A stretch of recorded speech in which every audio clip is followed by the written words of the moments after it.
Can journalism survive the internet? Can we maintain our careers and our professions if the internet makes all news free? Will we all become unpaid bloggers? Hope not.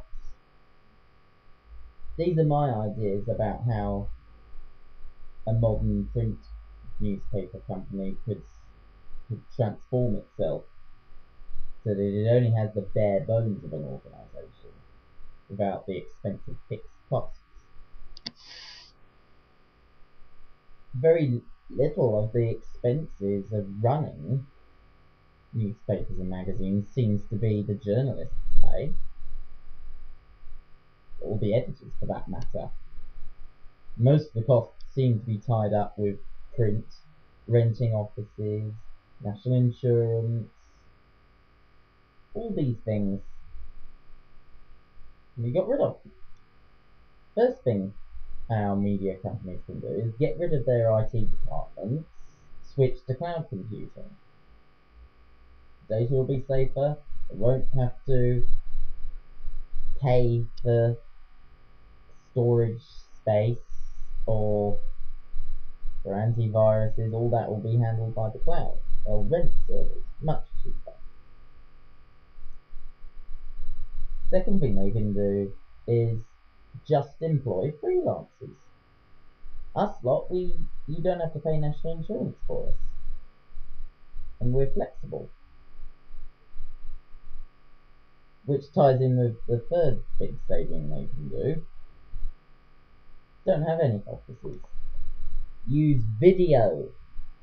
Video conferencing can replace meetings, which means no more expensive flights halfway around the world for a meeting, and no more expensive offices which are just there for showing off.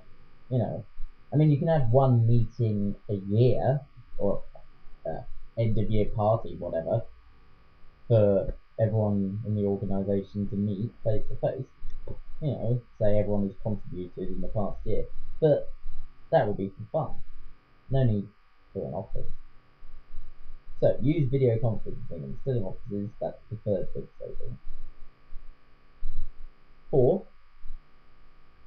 if you switch to a web-only newspaper or magazine, then obviously no printing or distribution costs. And the barriers to entry will be even lower if you give away things for free, although of course there is the paid for subscription model. But I don't think that'll work on the Sun or the Times. The FT and Wall Street Journal perhaps, but I don't think people will be willing to pay for anything lower quality than that. Of course, it is true that web magazines and web newspapers earn pennies from advertising instead of pounds, but that's because at the moment the advertising market is split between print and web. In the future, when print is truly dead, all that money that was previously spent on print advertising and TV and radio, that will shift onto the web. So if you think web advertising is growing fast now, it will be much faster in the future when fibre optics spreads everywhere.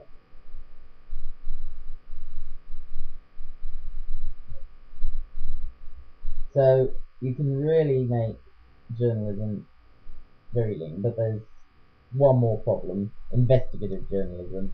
Advertisers aren't interested in that. They're not interested in funding things like that. Maybe articles about gadgets or holidays, that's easy to get advertisers interested in, but not the dodgy long-term may not appear sort of story that investigative journalism. Very expensive, basically. This could be outsourced to sites like WikiLeaks. They can hunt for the data. Us, as journalists, we can sort through the data and edit it. That's what we do most of the time. If that sounds like a diminution of our role, it's better than what a lot of people are doing, just taking press releases and practically copying them in. We know it happens. Yes. So, I'm glad I did that. It was about time I did a video about journalism, because that is my career. See you later, YouTube. Bye bye.